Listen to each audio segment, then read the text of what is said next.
Recording in progress. You remembered. I did. My part-time job, I've got the... Where is she? She's staying home today. Because of the power outage and stuff? Yeah. And stuff. Yeah. Yeah. Good morning, everyone. Good morning. Are you out there? Good morning, everyone. Good morning. Good morning. Oh, there you are. There you are. You got waves from your Zoom people? Val and Nancy and Jen and Abby. I'm sure that Jen and Abby are waving too. Very nice. Very nice. Welcome to those with us on Zoom this morning and everyone in the audience. Anyone here for the first time today? You all look like veterans of the PLC. Good. Well, welcome back to another great Sunday. The weather is beautiful. Spring has sprung. And I am the Reverend Joe Bull, and I'll be your host today. And the continuing theme for 2025 is remembering. And the topic for the month of May continues to be Divine Feminine. And I'll ask our musician to come up. Let's give Warren some love, huh? He's going to play for us a little bit, and then we'll go into a quiet meditation to start service.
We are on this planet on purpose. I know you know that, just as I do. And I hope each day that you think about your spirituality growing each and every day as we get closer and closer to God's Spirit source. We are here on purpose. We are here to be together, to love and support each other always, because we have intention. And when we have intention, we have everything that we need and want.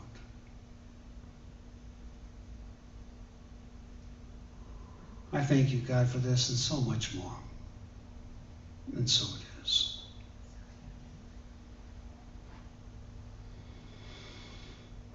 Thank you, Warren. That was beautiful.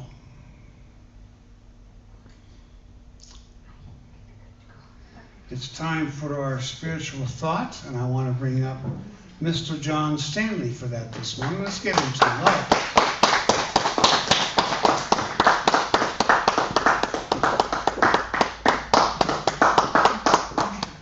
Yes, sir. Come on up here. Come on to the mic where they can hear you well this morning. We'll see. We'll see how this works. Absolutely. Isn't this a most beautiful day? Yes. Always remember to give thanks for this precious gift of life. Yes. I will speak a little bit on the divine feminine. Divine with synonyms like sacred, godlike, superb, blessed. I will speak specifically, I will see how this works. I will speak specifically on a woman of great courage. Some of you that have attended Judy DeRosa's drum circle have heard me refer to her before. At a time when her tribe, my father's people, were in complete disarray, starving, she stepped forward, became their leader, brought to them the strength, the courage, the passion, the compassion. That so defines the feminine.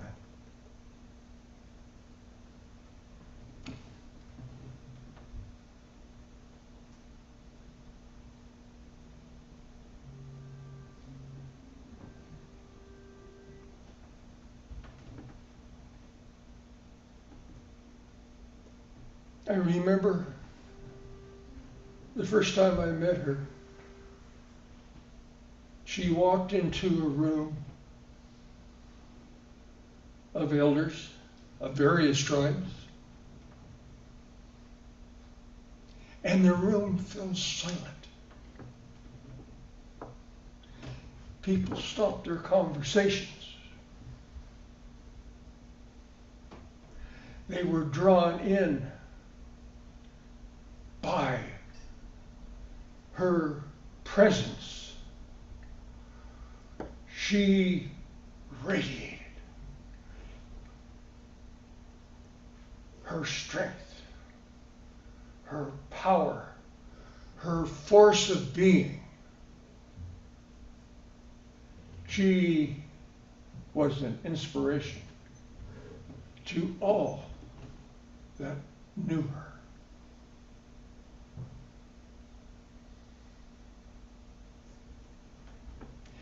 Dare we limit ourselves. We do possess within our being, within our souls, the power to achieve, to give back to this precious gift of life with the glory that is within each and every one of us. This is no time in history to kick back and say, hey, baby, somebody else will do this stuff. I want to play my music. I want to simply cruise. No cruise going on now. Step forth, be bold. Hear your own soul. And reach out and give of the gift within each and every one of you. That's it.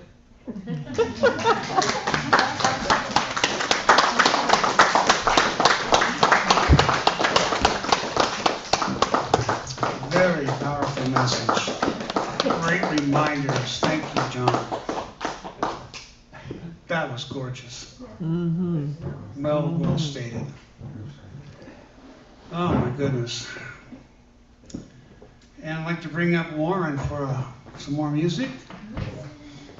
Yes. Yes.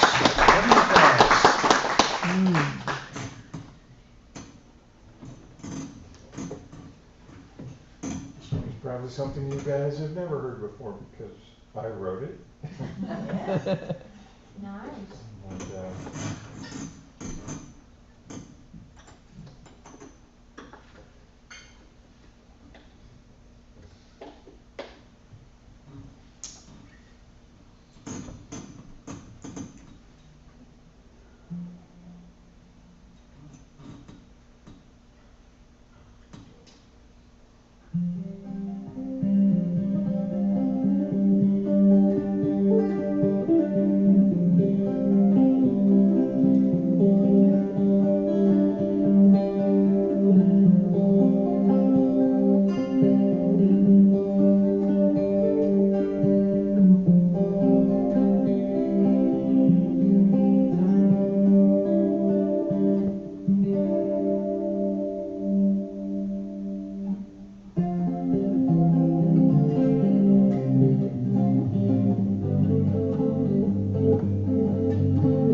beautiful.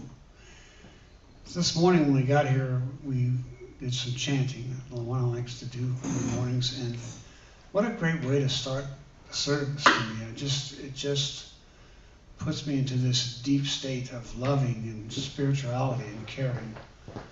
And when John Stanley, I know him as a man of very few words, so when he does speak, I listen intently because of his wisdom and his years and his knowledge. Thank you again, John. It was really, really nice to hear you this morning.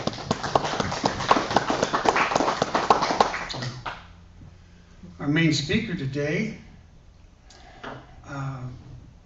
she was a staff minister in North Hollywood. She is. She is still, thank you, at the Church of Religious Science there. And she's been taking classes since 2009, I believe. And she's been here in this area since 2021. She has been a great presence here, and I'm so glad she's with us now. Come on up here, Reverend Robin Wohlford.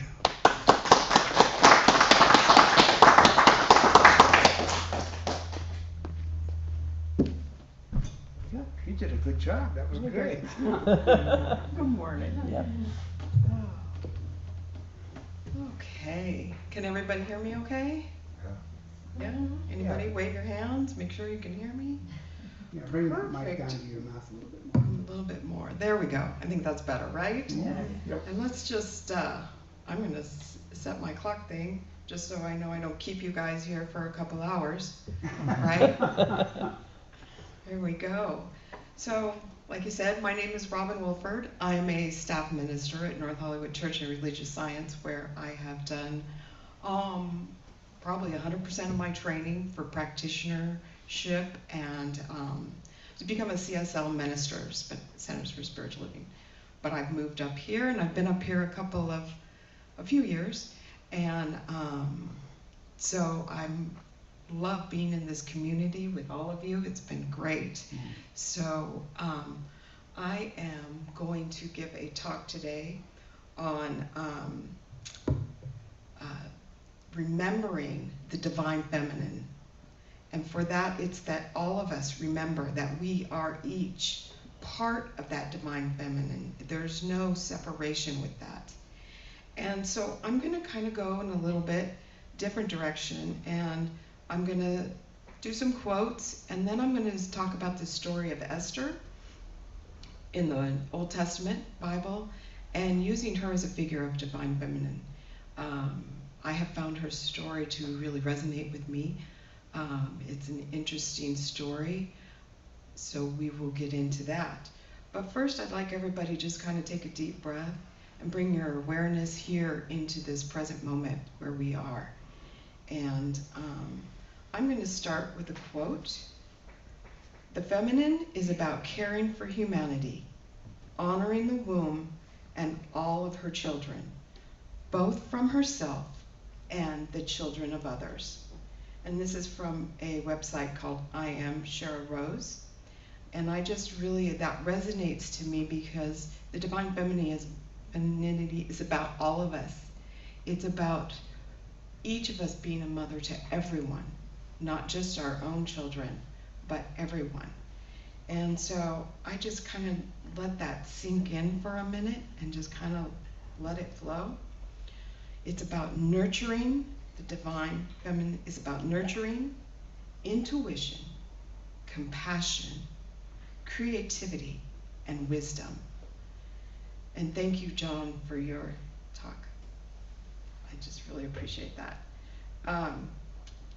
There are many directions and thoughts that each of us can go with that divine feminine. If we start, I thought we would start with Emerson's view of the divine feminine, which is complex and somewhat contradictory.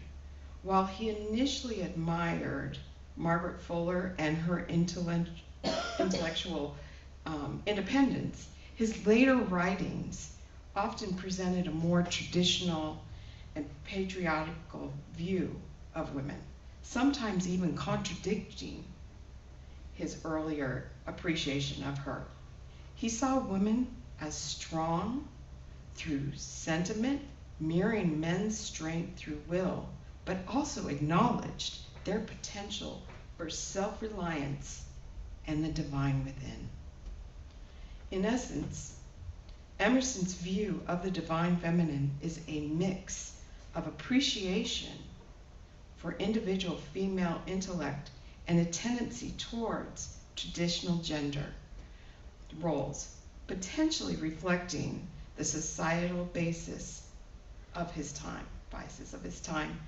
His broader concept of the oversoul and the nature's role in connecting with the divine offers much more inclusive view of the divine through his personal views on women, sometimes contradicting this.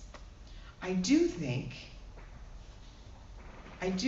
that he would have been interested in the story of Esther from the Old Testament Bible if he had dug into that a little bit deeper. Esther was strong in that quiet, hidden way in the background. The story of Esther and her life is interesting. Here was a Jewish girl in Persia who was orphaned, raised by her uncle, ended up becoming the queen of Persia, and saves the Jewish people while risking her own life. Her story is told in the Old Testament, where there were very few books in the Old Testament named after women. There's probably not even a handful of them. So the very few women were even acknowledged by their names in the Bible. Most stories in the Bible, a lot of them don't possess even the women's name.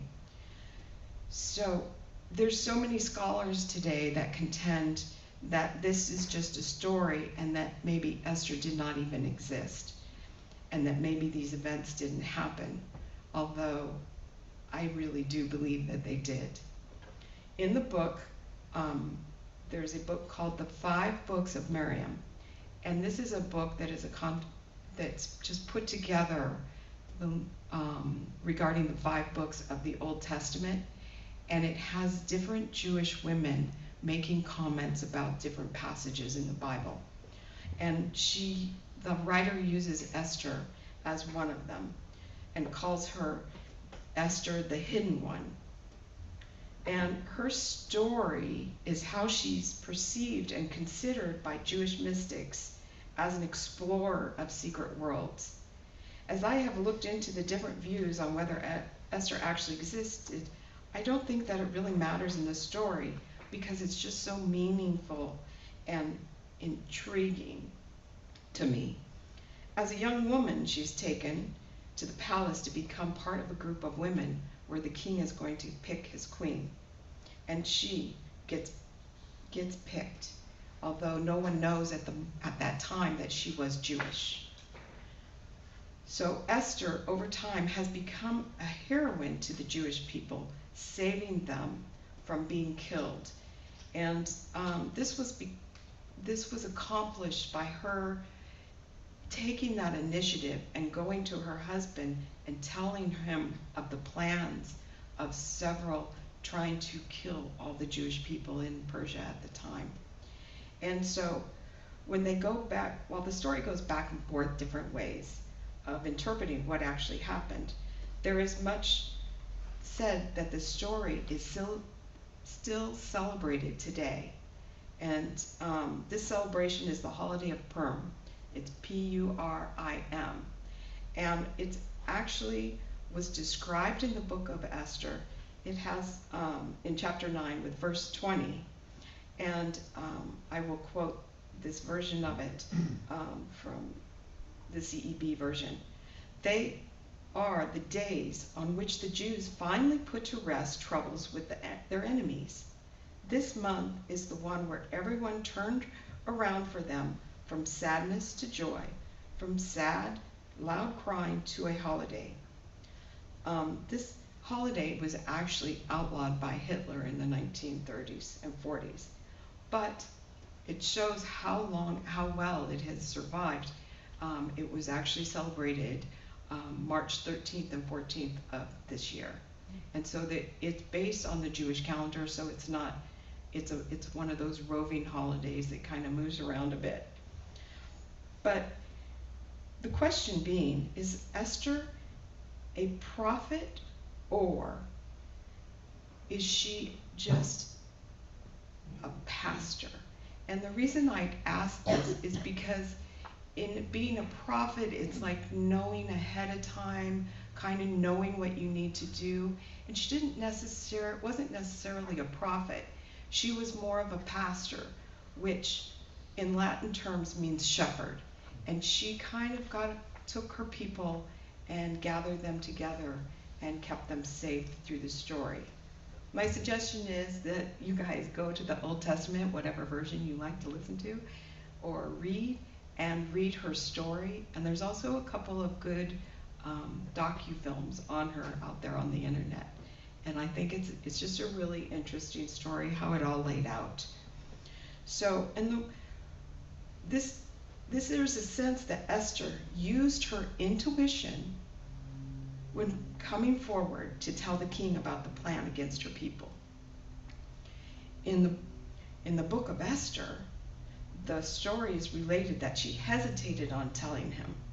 I interpret that as that divine feminine where we know we need to be in right timing and being in that patient moment and taking that deep breath and realizing and just allowing it to flow, being patient in that sense.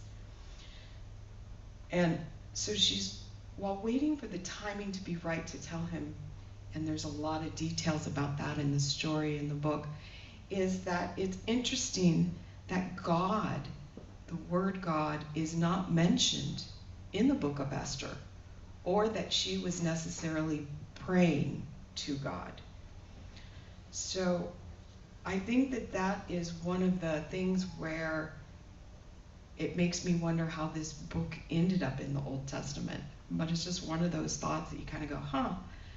So when in part of the book of the 5 books of Miriam, on page 39, about the God within us, is they're talking, there's like 3 or 4 Jewish women mystics that are talking, and they're having a conversation, and Esther, the hidden one, responds, and this is a quote from the book: "If we grant that God is infinite and incalculability in genius, we might imagine that we look in our mirrors, God's face is behind our own. After all, we are each created in the likeness of God. We shall daily recognize God within our own features. But we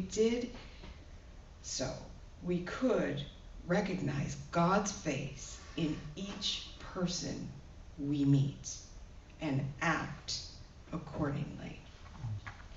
And I just kind of take that in and like, okay, let's do that, because to me that's so new thought, science of mind, of that God is within us. We're not separate from God. And that divine feminine, it just flows with grace and ease. This writing about how to recognize God in ourselves and to recognize God in everyone that we meet resonates, like with me, as this should be the mantra of any pastor, minister. Esther becomes the caretaker of the flock of Jewish people in Persia area of the time. At the risk of her life, telling the king about the plan to kill the Jewish people, Esther showed great faith in what she was doing was the right thing to do in a very quiet way. As I reflect on this story of Esther, there are many aspects that I feel is really a story about that inner strength, knowing that there is something within each of us that is being guided towards caring, nurturing, and protecting others from harm. Through the studies of science of mind, new thought, I feel that I have gained an inner strength, that I can grab hold of when things are going well or how I would have liked them to evolve. I have a sense that I need to fix or help others, yet I need to just support them on their own journey. While Esther did not acknowledge God in the writings of her book, there is a sense that she had great faith in God, that God was there. In talking about symbolisms of ladders within ambition, this was written in the 5 books of Miriam.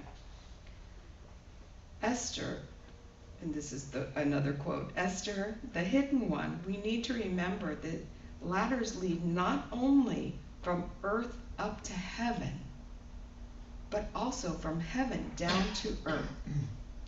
As we leap up to reach the bottom ring of the heavenly ladder, God knows the ladder to reach our outstretched hand. And when we cannot grasp even the lowest link, she who dwells within reaches down and meets us where we are. So as we kind of look at that and kind of know that as we move forward with things, and we need to acknowledge we need Source, the divine, God's help, that it's there. It's our duty, our job, we need to use our incentive to reach up and grab that ring and reach up to heaven, to God, and get that help. That we are not here to do it all alone. So when I know we do this a lot here as we go to Google or AI and look stuff up, and I did, so yet the Google interpretation of the book of Esther can be interpreted as metaphysically as a symbolic narrative of spiritual transformation and divine guidance. It highlights the themes of courage, self-sacrifice, and trusting in a higher power, even when it seems that it's absent.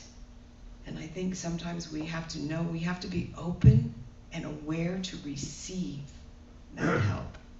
And sometimes I think that's where I know for a fact that I just forget sometimes to even become aware that there is help out there, that there is help available. It's already there. So as we dove into that story of Esther about the spiritual transformation of a young girl to a wife, to a feminine leader with royal duties assigned to her, there is a sense of her coming into her own, listening to her inner voice. As she begins to listen, her intuition, she is able to lead the Jewish people away from harm, and that all would turn out for them. And she begins to grow into her divine feminine qualities.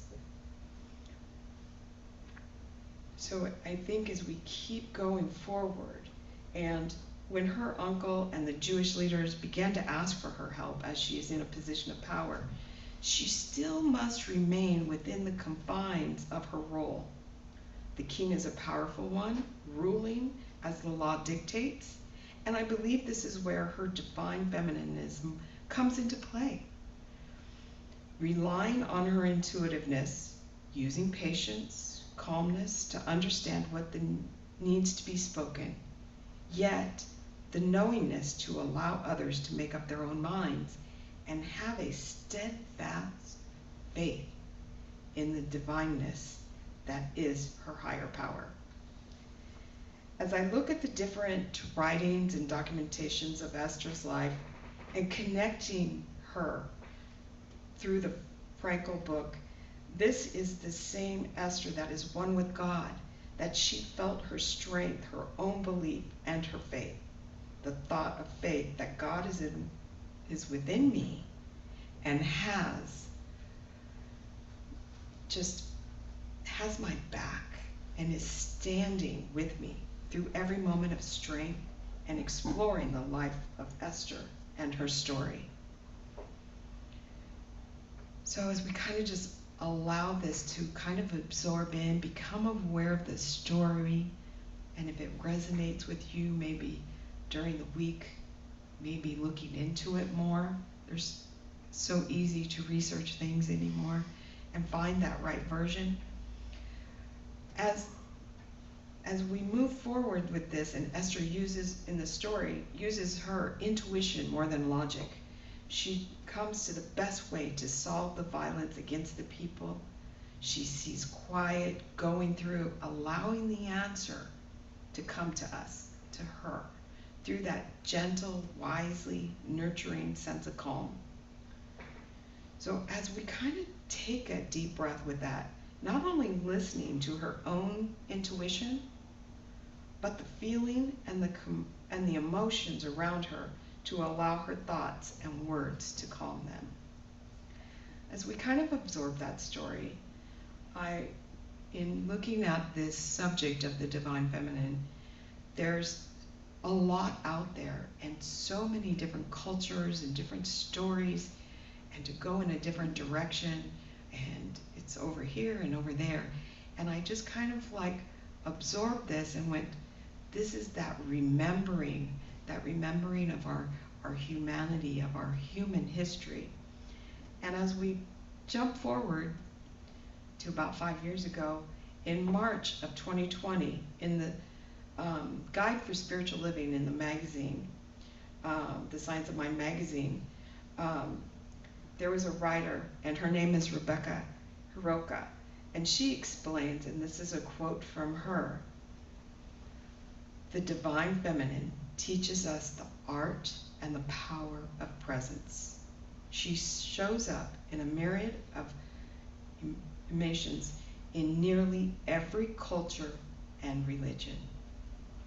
All of us, whatever our gender identity, we are invited to dive deeply into the divine feminine and the specific embodiments of this vital life force.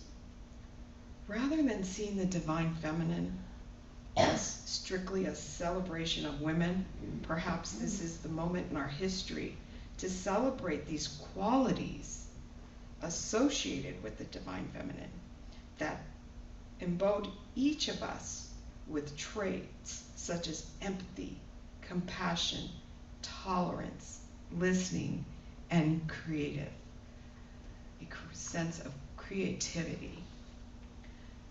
So the divine feminine that has been cultivated in cultures around the world, I find just is so interesting, and just you can just start looking at that and finding what resonates within your own self. The divine feminine is alive in our DNA. This healing in knowing that we are carriers of this beauty. And so I will end my talk today with giving us 2 affirmations that during the week maybe you can use and tweak it how it best resonates with you. But the first one is, I am a beautiful, power, divine expression of feminine energy. And the second one is, I am strong, yet graceful. I am gentle, yet fierce. I use my force for good. Thank you.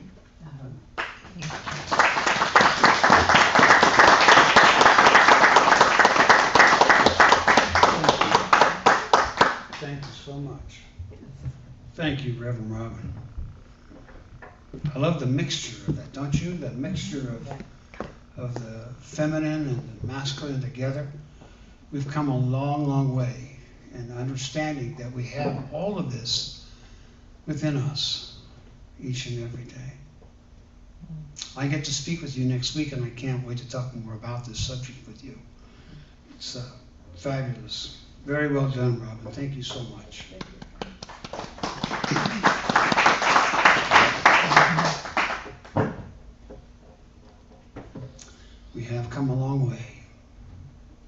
and still growing. This is our program for healing service today.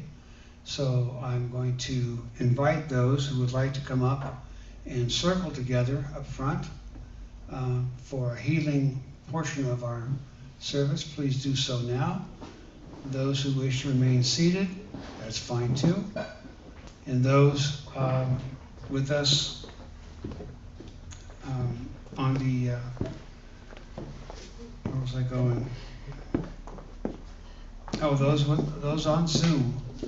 If you just want to sit and close your eyes and take this all in with all of us this morning, I invite you to do that as well. What I'd like for you to do is to close your eyes, to go within, and think about someone who might need a prayer this morning from you, might need that love from you through God to help them in anything they may be going through. Or maybe it's to celebrate something about what they have gone through lately. But to simply think of that person. And you may call out their name if you like during your prayer for them.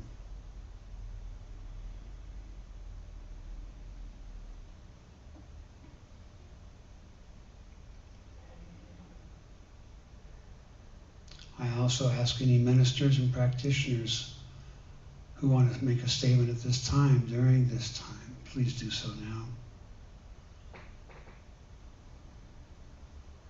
I would ask for prayers for my son Matthew, who battles cancer.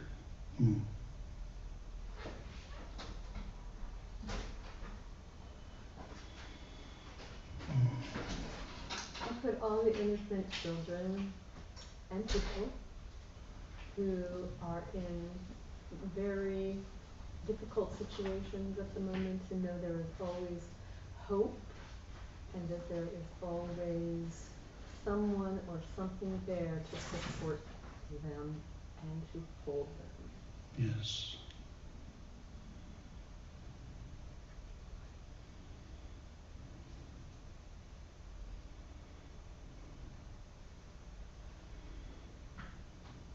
I pray for my son, Corey, who has emotional issues that need healing. Yes.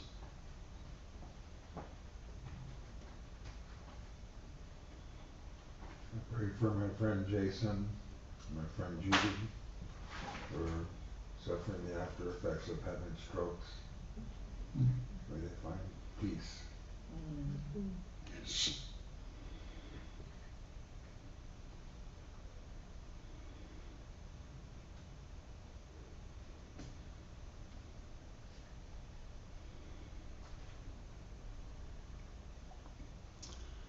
I know that God is right in the mix of these prayers and thoughts, always.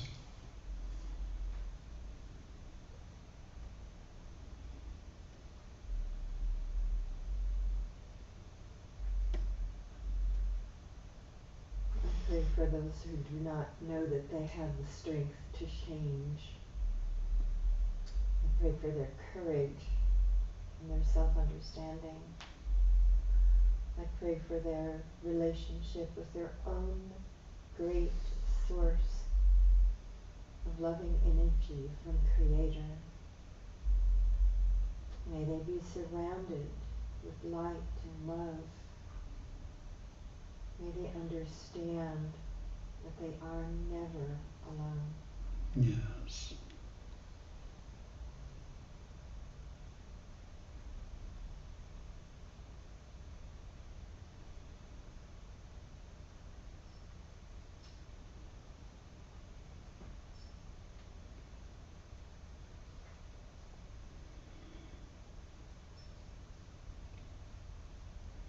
Let us also turn our attention to ourselves, to remember to pray for us as well.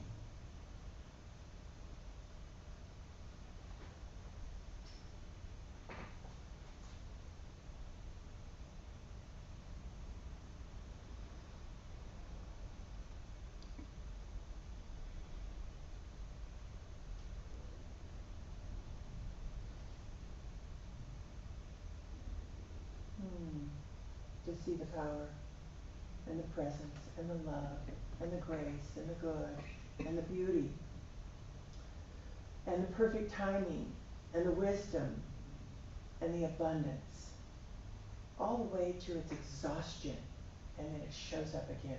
Abundance. And the divine design that we already are. We are made with such a divine design. We are of the substance and the essence. I don't believe anymore that it's just a metaphor.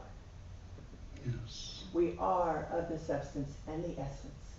We are of the order and the flow. We are of the presence and the purpose. We are that face of Source getting to know itself in human terms and in human service and in human grace and human love. Yes.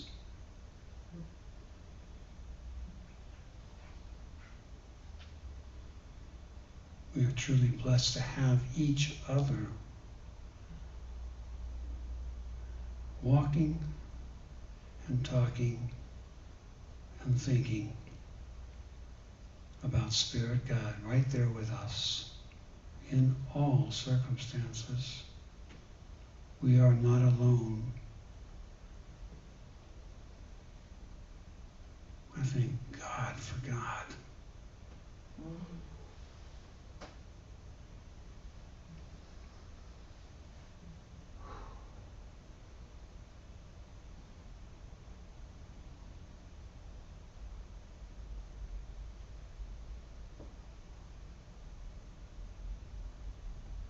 I give great thanks that we have the Positive Living Center to rejoice together, to hug each other, to care about each other, and to share.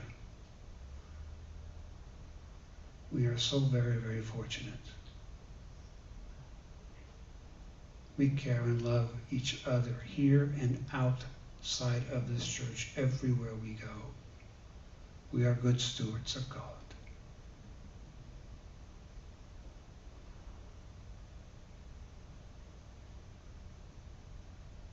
Thank you for this time right here and now, God. We're so blessed. Thank you all for sharing.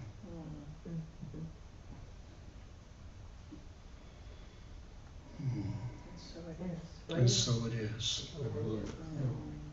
Thank you, thank you, thank you.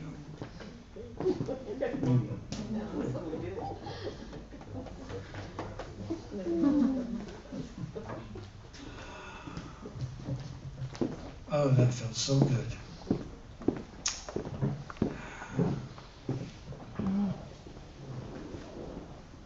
What a fabulous service. It is time now for our offertory. I'd like to ask someone or two people to come up and help me with offertory, if you will. It's learning time. Maybe. Maybe not. Here comes your partner. Okay. Here we go. And let's do our offertory statement, please. Divine love Flowing through me, blesses and increases all that I give and all that I receive. Thank you, ladies.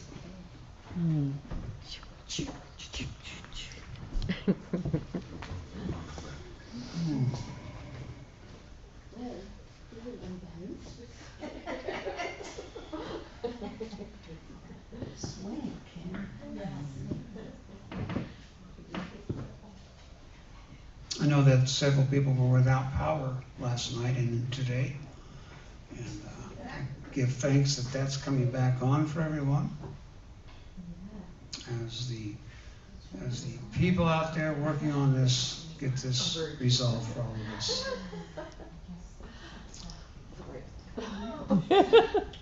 We're going to go to the principal's office. Yes, you are. Coming towards you.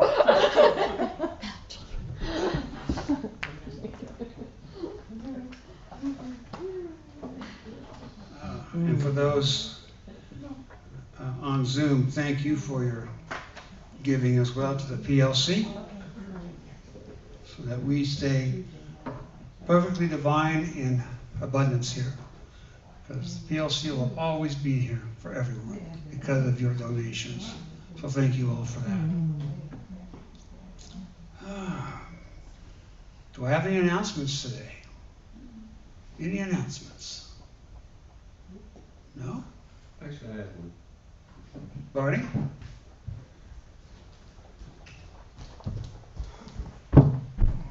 In keeping with the theme of the feminine energy, I don't think of anything as more feminine than just the beautiful soil that the seed is planted in and provides the beautiful Mama Earth energy. And there's a wonderful woman named Cindy Lashbrook and her partner, Bob, and they're having a festival next weekend. It's the River Dance Pick and Gather Festival in Livingston. I left a flyer back there. Lots of live music, bird watching, seminars by the Merced River, and I would just encourage you all to hop in the cars together and carpool and come out there for a day or the weekend. There's camping, and you're all welcome. That's great. Thank you, Barney. That sounds wonderful. It really is. Come on out. That's great. Anybody else? There's a flyer in the back, by the way. Flyer in the back for those to check that out. Just a reminder about the 29th of May, we have a Mary Magdalene exploration of the Divine Feminine, and the history of it being within this empirical design that we've been in for a number of years, eras, and where we're headed into the future. This is all being presented by Ruth L. Miller, and she is our new president for Emerson Institute. Yes. And she also, if I remember correctly, she's also a social anthropologist, something like that. Some historical study of society, I think. You guys would know. I don't know. Cultural anthropologist? Yeah, let's go with that. That sounds closer than what I was saying. Will it be here? Or? It will be here at the sanctuary. Thank you for asking, Judy. Here at the sanctuary, 6:30 to 8. It's a Thursday night, the 29th of May. Hope to see you and bring friends. It is a love offering basis. So feel free to bring your friends, and it's going to be an interesting time. Good, interesting, And juicy we'll announce stuff. that again next week too to remind Yes. everybody. That's going to be great. That's going to be great. Thank you, everyone, for the help in getting that out. Let's do the prayer of protection together, please. The light of God surrounds me. The love of God enfolds me. The power of God protects me. The presence of God watches over me. The energy of God is me. Wherever I am, God is, and all is well. Indeed. Warren, you have a final song for us? I do.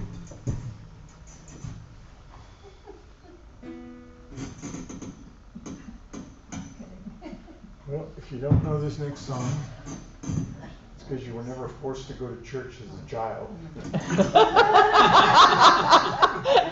That would be the reason, huh? Yeah. This was written by an old English sea captain. Amazing who grace. was a slaver, Uh-huh. and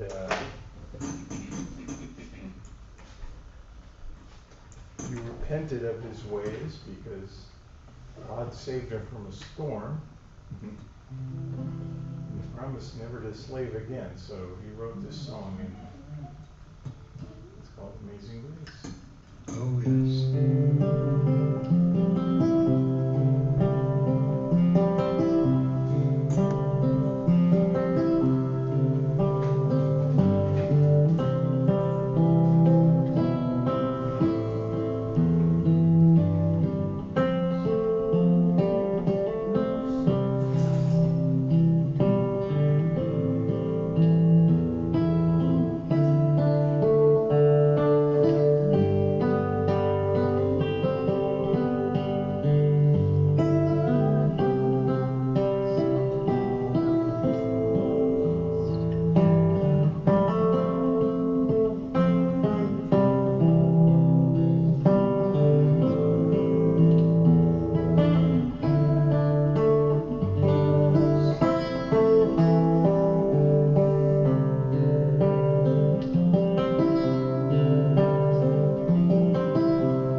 Thank you, Lorna. Beautiful song. Oh, Reverend Luana, will you come up and pray us out, please? My pleasure.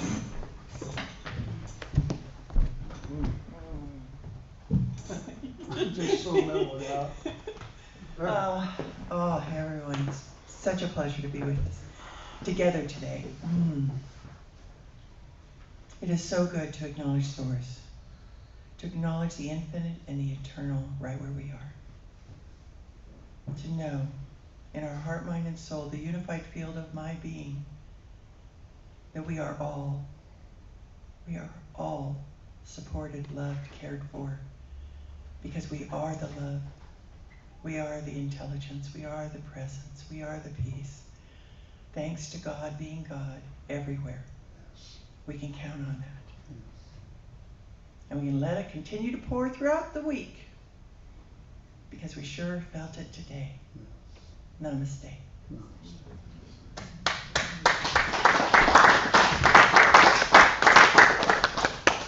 Thank you all for being here today. We'll see you next Sunday. Have a great, great week.